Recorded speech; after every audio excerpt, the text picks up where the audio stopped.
SC, ST மக்களுக்கு ஆதரவா இருக்கிற ஒரு சட்டம். அந்த சட்டத்த அவங்களே ஒரு பிரச்சனைகள உருவாக்கி, அத வச்சு யாரையாவது பழி வாங்குற வேலை, இல்ல மத்தவங்கள டார்ச்சர் குடுத்து அதுல சந்தோஷப்படுற வேலையெல்லாம் செஞ்சுகிட்டு இருக்காங்க. அது இன்னைக்கு கூட நான் ஒரு செய்தியா பார்த்தேன். நாமக்கல்ல வந்து ஒரு குடும்பத்துல தேவையில்லாம ஒருத்தன் உள்ள நுழைஞ்சு, அவங்கள பயமுறுத்துனதுல தான் அவன அடிச்சிருக்காங்க. அதுக்கப்புறம் அவன் போய் அவங்க ஊர்ல இருந்து ஆட்கள கூட்டு வந்து, அந்த அடிச்சதுக்கு நஷ்டஈடு வேணும்னு சொல்லி பஞ்சாயத்து பண்ணியிருக்காங்க. இவங்க கிட்ட பணமே இல்ல. இவங்க ரொம்ப ஏழை ரூ. 1000 கூட குடுக்க முடியலன்னு வர்ற பட்சத்துல அவங்க கேஸா மாத்திருக்காங்க. ஒடுக்கப்பட்டவன்ற காரணத்துக்காக அடிச்சிருக்காங்க அப்படின்னு அந்த கேஸ குடுத்துருக்காங்க. உன் வீட்டுக்குள்ள ஒருத்தன் நுழைஞ்சா நீ போலீஸ்ல தானே புகார் பண்ணணும். நீ எப்படி அடிக்கலாம் அப்படின்னு அந்த பஞ்சாயத்துக்கு கொண்டு போயிருக்காங்க. அதுக்கப்புறம் அந்த குறிப்பிட்ட சாதியை சேர்ந்தவங்க வந்து அது சார்ந்த ஒரு வழக்கறிஞர் அந்த பிரச்சனை தெரிஞ்சு அவர் இவரை வெளியே எடுத்திருக்காரு. எடுத்துட்டு இந்த உள்ள நுழைஞ்ச பார்த்தீங்களா, அனுமதி இல்லாமல் ஒரு வீட்டுக்குள்ள நுழைஞ்சு மிரட்டினால அவனுக்கு வந்து அவன் மேலேயும் இப்போ கேஸ் போட்டிருக்காங்க. இது மாதிரி நிறைய இடங்கள் நடக்குது, நமக்கு தெரிய மாட்டேங்குது.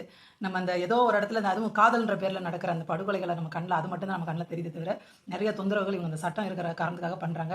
நானே எங்களுக்குள்ள ஒன்று மாங்கண்டை வச்சு ஒரு பஞ்சாயத்து சொன்னேன். அவன் எப்படி ஒரு மாதிரி மிரட்டலாக பேசிட்டு போனான் அப்படின்ட்டு. எவனோ ஒருத்தன் இந்த ஊர்லேயே வாழலை, என்கிட்ட வெளியூரில் வாழ்றேன், ஒன்லேயே அந்த ஜாதியை திமிர வச்சுக்கிட்டு பண்ணான் அப்படின்னு நான் சொல்லியிருக்கேன். அப்படி இருக்கும் பட்சத்தில் தேவர் மகன் படம் ரீரிலீஸ் ஆகணும்னு ஆசைப்படுறேங்க. மாரி செல்வராஜ் சொல்லியிருக்காரு, தேவர் மகன் படத்தில் வர்ற வடிவேல் கதாபாத்திரம் இருக்கு இசக்கி, அந்த கதாபாத்திரத்தை நான் எங்கள் அப்பாவை நினச்சேன், அந்த கதாபாத்திரத்தை வச்சு தான் நான் மாமன்னன்ற படத்தை எடுத்தேன் அப்படிங்கிறாரு. தேவர் மகன் படம் ஒன்றும் ஜாதி படம் கிடையாது, ஒரு ஜாதிக்குள்ளே நடக்கிற பிரச்சனைகளை பற்றின படம் அந்த படம். அதை வந்து இப்போ மாரி செல்வராஜால் எங்கள் ஜாதிக்காரன் இன்னொரு ஜாதிக்காரனால பாதிக்கப்படுறான்றதை சொல்லாமல் இவரால் ஒரு படம் எடுக்க முடியாது. இவர் மாமன்னன் படத்தையும் அப்படி தான் எடுத்திருக்காரு. ஜாதி பஞ்சாயத்தாகவும் தான் அதை கொண்டு போயிருக்காரு. அந்த பகத் பாசில் கேரக்டர் என்ன கேரக்டர், அவங்க ஜாதிக்குள்ளே இருக்கிற கேரக்டர், அது வேறு ஆதிக்க சாதி கேரக்டர் தானே கொண்டு வராங்க.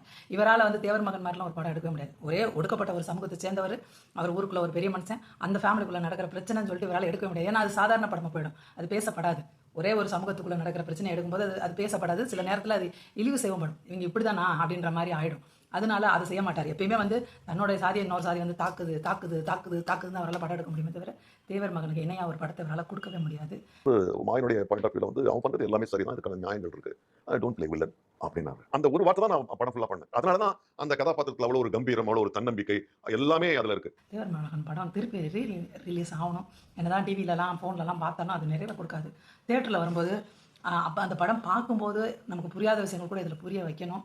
இந்த படத்துக்கு முழுக்க முழுக்க கதை வசனம் எல்லாம் கமலஹாசன் அவர்களை எழுதியிருக்காரு.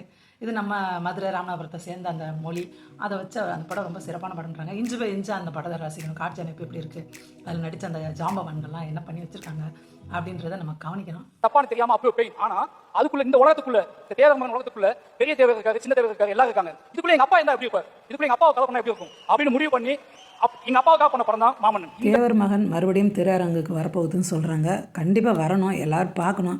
அப்போ தான் மாரி செல்வராஜோட அந்த படத்துக்கும் இந்த படத்துக்கும் உள்ள வித்தியாசம் இன்னும் நல்லா புரியும்.